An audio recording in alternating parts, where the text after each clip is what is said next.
Hello बच्चों, आज हम देखेंगे कक्षा 11वीं हिंदी विषय का ब्लूप्रिंट, जो कि नया ब्लूप्रिंट है आपकी वार्षिक परीक्षा 2021 में। कक्षा 11वीं के हिंदी में कौन कौन से पाठ्यक्रम आने वाला है, तो इसे हम अच्छे तरह से देख लेते हैं। तो यहाँ पर आपका ब्लूप्रिंट दे रखा है, लोक शिक्षण संचालनालय भोपाल द्वारा जो प्रकाशित किया गया है, और इससे आप अच्छे से समझ लोगे कि आपको कैसे तैयारी करनी है वार्षिक परीक्षा 2021 की, जो कि बहुत ही जल्दी आपकी शुरू होने वाली है। तो चलो बच्चों शुरू करते हैं। इकाई 1 जो यहाँ दे रखी है, इकाई 1 जो दे रखी है यहाँ पर पद्य खंड आएगा। इसमें पद्य खंड आरोह भाग 1, जिसमें कवि परिचय होंगे, व्याख्या होगी, सौंदर्य बोध एवं भाव तथा विषय पर आधारित प्रश्न।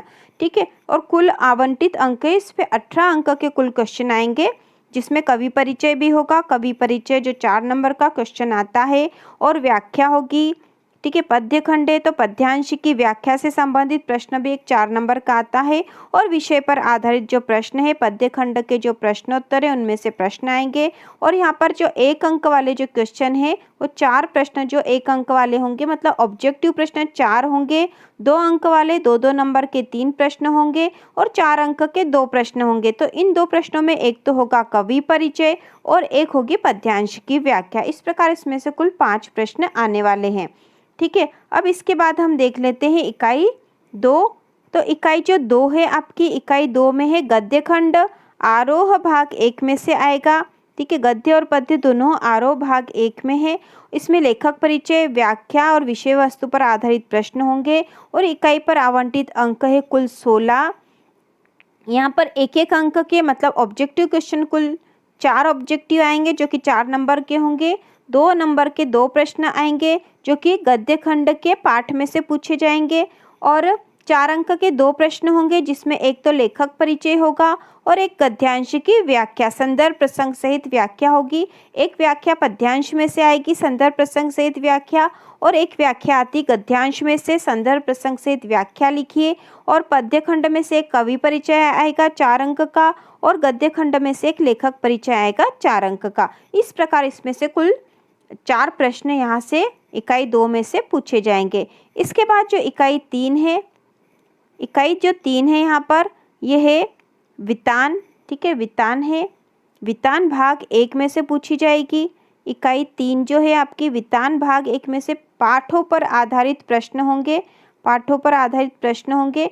तो यहाँ पर कुल 8 अंक के प्रश्न पूछे जाएंगे, कुल 8 अंक के प्रश्न यहाँ से पूछे जाएंगे। एक एक नंबर के 3 प्रश्न होंगे, मतलब ऑब्जेक्टिव जो क्वेश्चन होंगे, बहुविकल्प वाले प्रश्न 3 होंगे। 2 अंक के 1 प्रश्न पूछा जाएगा, और 3 अंक का 1 प्रश्न पूछा जाएगा। तो वितान भाग में से केवल पाठ पर आधारित प्रश्न होंगे, और कुल 8 नंबर के प्रश्न होंगे यहाँ पर, और कुल प्रश्नों की संख्या यहाँ 2 है। इनमें जो ऑब्जेक्टिव क्वेश्चन है, इनकी संख्या इसमें नहीं जोड़ी गई है। अब इसके बाद जो है इकाई जो 4 है आपकी, इकाई 4 है अभिव्यक्ति और माध्यम, पाठों पर आधारित प्रश्न होंगे यहाँ से भी।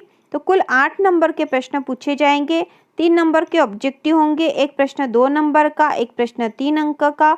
इस प्रकार 2 प्रश्न कुल यहाँ से पूछे जाएंगे, और ये 8 अंक की है। वितान भाग 1 भी 8 अंक की है, और अभिव्यक्ति और माध्यम भी 8 अंक का आपका आने वाला है।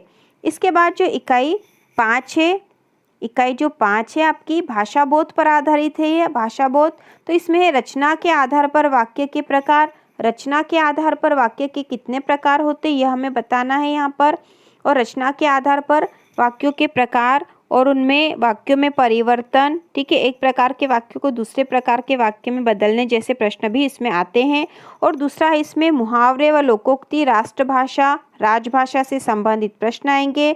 तीसरे वाक्यांश के लिए एक शब्द और भाव पल्लवन। ठीक है, भाव पल्लवन वाला प्रश्न भी आता है।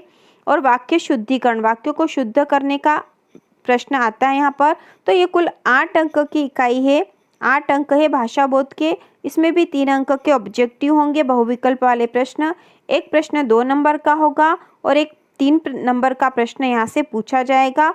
कुल 2 प्रश्न यहाँ पर आने वाले हैं। ठीक है, भाषा बोध में से कुल 2 प्रश्न आएंगे। कुल अंक इसमें 8 है, 3 जो ऑब्जेक्टिव आएंगे, एक 2 नंबर का प्रश्न होगा और एक 3 नंबर का। तो इस प्रकार हमने भाषा बोध पर आधारित किस तरह के प्रश्न पूछे जाएंगे ये हमने देख लिया, आपको इसमें क्या क्या तैयारी करनी है। इसके बाद जो अगली जो इकाई है वह है काव्य बोध पर। ठीक है, काव्य बोध पर अगली इकाई है, इकाई 6 काव्य बोध पर प्रश्न होंगे इसमें। तो इसमें जो छंद दे रखे हैं तो छंद है मंदाक्रांता, कुंडली, कवित्त, सवैया और दुर्मिल। तो ये छंद है आपके कोर्स में कक्षा 11वीं के, क्योंकि आप कक्षा 11वीं का जो एनसीईआरटी का नया कोर्स लागू हो गया है तो इसमें जो व्याकरण भी कुछ पुरानी जो व्याकरण है उससे बदल गई है। इसके बाद यहाँ शब्द शक्ति में है अभिधा, व्यंजना और लक्षणा और शब्द गुण पर आधारित प्रश्न हो सकते हैं। ओज, प्रसाद और माधुर्य गुण और रस व उसके प्रकार। और अलंकार में है संदेह, भ्रांतिमान, अपनहोती और विरोधाभास। तो ये 4 अलंकार आपके कोर्स में है और इसमें से भी कुल 8 अंक के प्रश्न पूछे जाएंगे। 3 अंक के ऑब्जेक्टिव होंगे, एक प्रश्न 2 नंबर का और एक प्रश्न 3 नंबर का होगा और कुल 2 प्रश्न इसमें से पूछे जाएंगे जिसमें कि ऑब्जेक्टिव क्वेश्चन को शामिल नहीं किया गया है। अब इसके बाद यहाँ पर जो अगली इकाई है, इकाई जो 7 है आपकी, ठीक है, इकाई 7 में, ठीक है, इकाई 7 में अपठित बोध है, अपठित बोध, अपठित गद्यांश, जो कि 3 अंक का प्रश्न है। 3 अंक का एक प्रश्न इसमें से आएगा। अपठित में से एक ही प्रश्न होगा जो कि 3 अंक का है, औपचारिक। ठीक है, उसके बाद जो है इकाई 8 है, इकाई 8 जो आपकी है, इकाई 8 में है पत्र लेखन। औपचारिक व अनौपचारिक पत्र हो सकते हैं इसमें, मतलब प्रार्थना पत्र भी हो सकते हैं और पत्र भी हो सकते हैं और ये कुल 4 अंक के आएंगे। ठीक है, 4 अंक का एक प्रश्न होगा। ठीक है, 4 अंक का एक प्रश्न होगा इसमें से। इसके बाद जो इकाई 9 दे रखी है, इकाई 9 में है निबंध लेखन, जिसमें निबंध और रूपरेखा होगी। कुल 7 अंक यहाँ दे रखे हैं। ठीक है, हर बार जैसा होता है उसकी तुलना में अलग दे रखा है। कुल 7 अंक यहाँ पे होंगे, 5 नंबर का निबंध और 2 नंबर की रूपरेखा हो सकती है यहाँ पर। ठीक है, यही दे रखा है यहाँ पे 5-2 और यहाँ पर जो है 7 अंक का एक प्रश्न यहाँ पर पूछा जाएगा। तो इस प्रकार हमने इसको देख लिया है, समझ लिया है कि आपके कोर्स में किस तरह से इस बार चेंज हुआ है। और यहाँ पे इसके बाद यहाँ कुछ नोट भी दे रखा है नीचे। तो नोट है वर्ष 2020-21 के लिए हटाया गया पाठ्यक्रम, पद्य खंड में से कौन कौन से पाठ आपके कोर्स से हटा दिए गए हैं। यदि आपने अभी तक नोट नहीं करे तो आप कर लीजिए। तो पद्य खंड में से है अध्याय 3, ठीक है, पद्य खंड में से है अध्याय 3 पथिक, ये आपके कोर्स में नहीं है, राम नरेश त्रिपाठी का लिखा हुआ है। अध्याय 6 चंपा, फिर काले काले त्रिलोचन, ठीक है, और अध्याय 8 है भूख मत मचल, मेरे जूही के फूल जैसे ईश्वर, अक महादेवी। अध्याय 9 सबसे खतरनाक अवतार सिंह।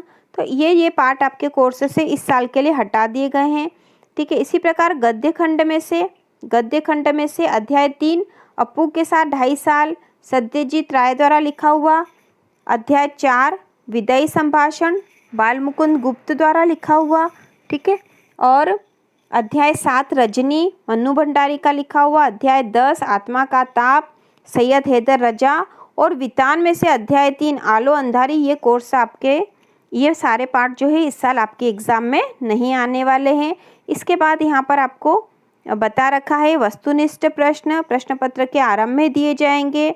और इसके बाद यहाँ पे प्रश्न क्रमांक 1 से 5 तक वस्तुनिष्ठ प्रश्न होंगे, मतलब ऑब्जेक्टिव क्वेश्चन होंगे, जिसमें सही विकल्प, रिक्त स्थान, एक वाक्य में उत्तर, सही जोड़ी और सत्य असत्य वाले प्रश्न होंगे।